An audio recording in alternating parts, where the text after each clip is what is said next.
Howdy folks, hope you're all having a good one, and welcome back to World of Tanks with the Mighty Jingles. It's another light tank battle for you today, but don't worry, it's not a Rorik 78, we're giving somebody else a chance. This is Kill Warrior Destroyer in the French Tier 7 light tank, the AMX 1357, in this Tier 7 encounter battle here on the Sound River map. Believe it or not, that comically long gun barrel is not another example of wargaming just making shit up. This was the original configuration that the AMX-13 light tank was actually supposed to have. Although, reasonably early on in development, they abandoned the idea of this L100 57mm gun and gave it a 75mm gun instead. That extremely long 100 caliber length gun barrel does, however, give this thing extremely good penetration by the standards of... Yeah, if he'd done that in a Cromwell, that would have ripped his tracks off. Well, I say extremely good penetration, but it's extremely good penetration by the standards of other 57mm guns. It's still not great penetration. I think it has around 143mm, but that's not terrible at Tier 7. And it does also give the armor-piercing shells extremely good shell velocity, although not as good shell velocity and not as good penetration as the APCR Gold ammunition, which boasts 195mm of penetration and even higher shell velocity. The downsides to this gun, though, and there are several, well, at the end of the day, it is still just a 57mm gun, which means the alpha damage on these shells is only 90, plus or minus a little bit of RNG. The accuracy is also, well, it's not great, but it's not terrible.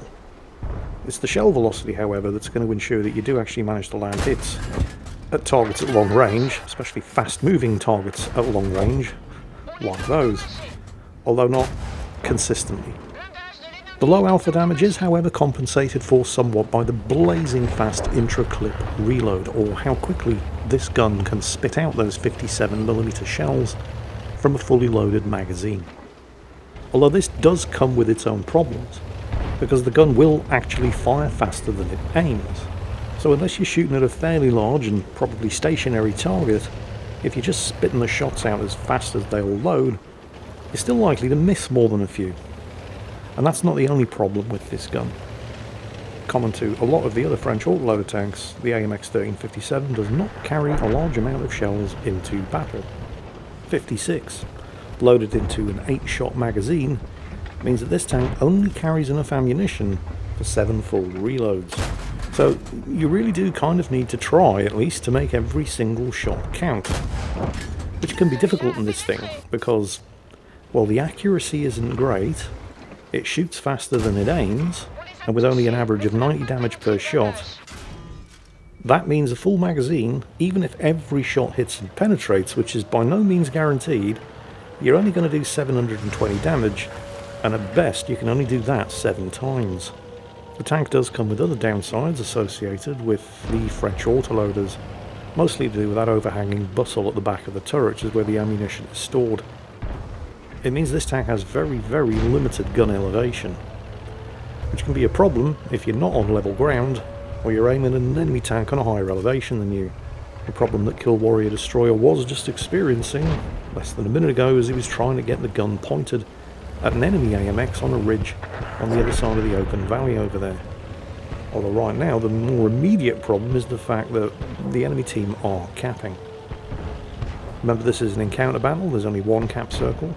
And at the moment, it's kind of dominated by the enemy team, although they do keep getting reset and they are almost constantly spotted. And with his team 2 kills down, but enemy tanks spotted in the cap circle, he's going to try to capitalise on that and get some flanking shots into them. Note that he's reversing over this ridge line here, not just to give him a quick exit, but also this tank actually has slightly better gun handling characteristics if you're not aiming over the front of the tank. Unfortunately, the team are now 3 kills down. And it's at this point where the enemy team have realised that since they are constantly being spotted, they ain't winning this one by capping.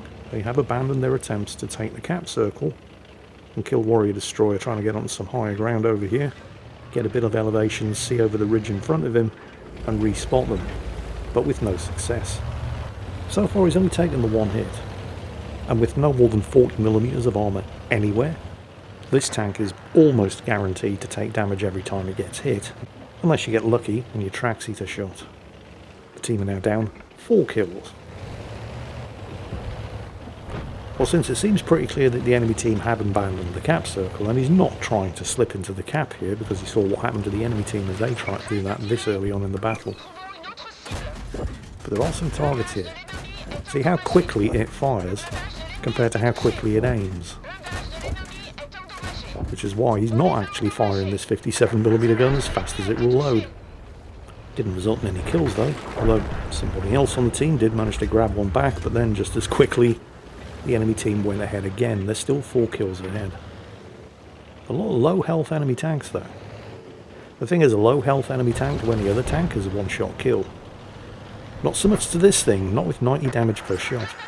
Which can be another problem in this thing, because unless you manage to take them by surprise, like that, a low health enemy tank, which to anybody else might be a one-shot, is either going to get the opportunity to return fire, or survive on 69 hit points. One more shot. That's all it was going to take. Can anybody else get him? That would be no.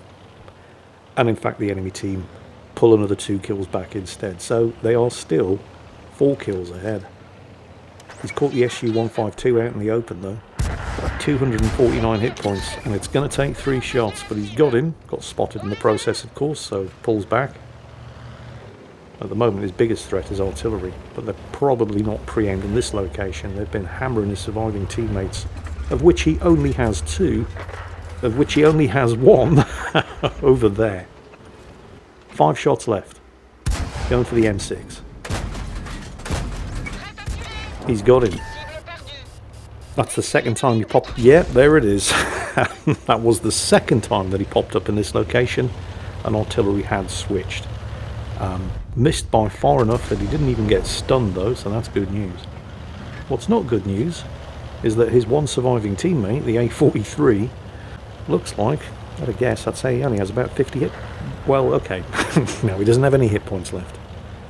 And so, Kill Warrior Destroyer is now alone against 5 enemies. You all know where this is going, don't you? Cruising the ridgeline there in order to try to respot some targets, with no luck whatsoever. And then he does get lucky. With the enemy 88, there he is, briefly exposing himself. From the front he would struggle to penetrate that thing, but he's caught him sideways on, and actually manages to get the kill as the 88 reverses just a little bit too far in an attempt to get back into cover. And then he gets another, well, it's not so much a lucky spot on the IS, he is checking out the last reported positions. Nails him too, although the IS did look suspiciously AFK, his turret wasn't moving at all, it's possible his game crashed. Either way, that just leaves the T-34-85 and the 2 artillery. The problem, of course, is that the T-34-85 is entirely capable of just spotting him. Artillery have a rough idea of where he is or where he was, and with no more than 40mm of armour anywhere, this thing pretty much takes full damage from artillery high explosive shells. We know that the T-34 only has 69 hit points left, because, oh, in fact, there he is. Unfortunately, Kill Warrior got counter-spotted, so he cannot afford to stop moving, because the 2 artillery players, the M12 and the Geschützwagen Panther, are going to be zooming in on his position right the hell now, and he's gotten respotted again, which is incredibly bad. Yep, there's the artillery. Now he can afford to take a hit here, because it is only going to require 1 shot to kill the T-34. And he does get the kill, but he does take a hit. Thankfully, it didn't immobilise him, because yes, and that one was close enough to stun the crew. Fortunately, the T-34-85 was not able to blow his tracks off, because even with lightning reflexes on the repair kit, that would have almost certainly have resulted in at least 1 artillery hit. And there's the Geschützwagen. And he's not stupid, he's getting himself in a low ground and out of line of sight. Kill Warrior did not get counter-spotted, however, but obviously the enemy artillery player knows that he did. Note the cheerleading team in chat. The team cheering him on there. Go on, bro, you got this. Well, he should, but he might not. He gets spotted again, it's the M12 that he's going to need to worry about, and he did get spotted again, so he can't afford to stop. Oof, there it is. 206. I don't think that was a direct hit, but it was bloody close. And the M12 has revealed his position, so now he has a choice. GW Panther or M12? Well, the GW Panther is ready to fire and knows exactly where he is.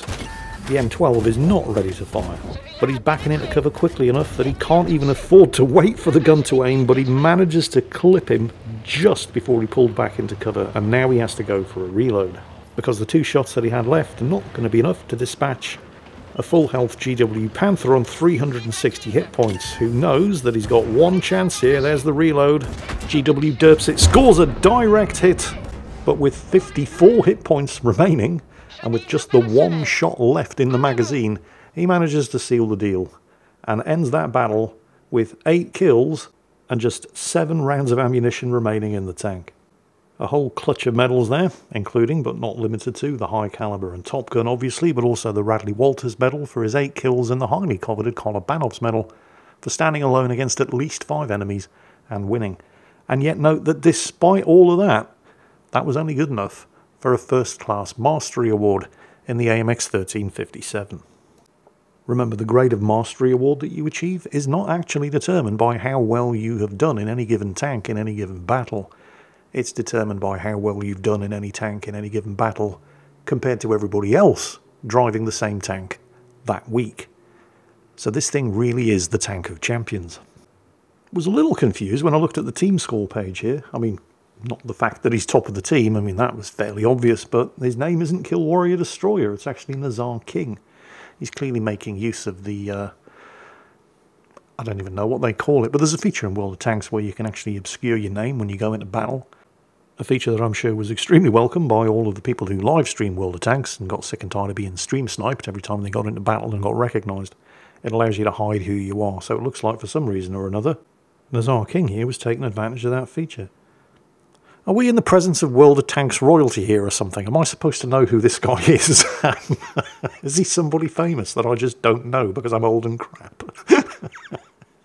Answers in the comments. Anyway, whoever you are, congratulations. An extremely well played battle in an extremely competitive little tank. Hope you all enjoyed it. And as always, take care. And I'll catch you next time.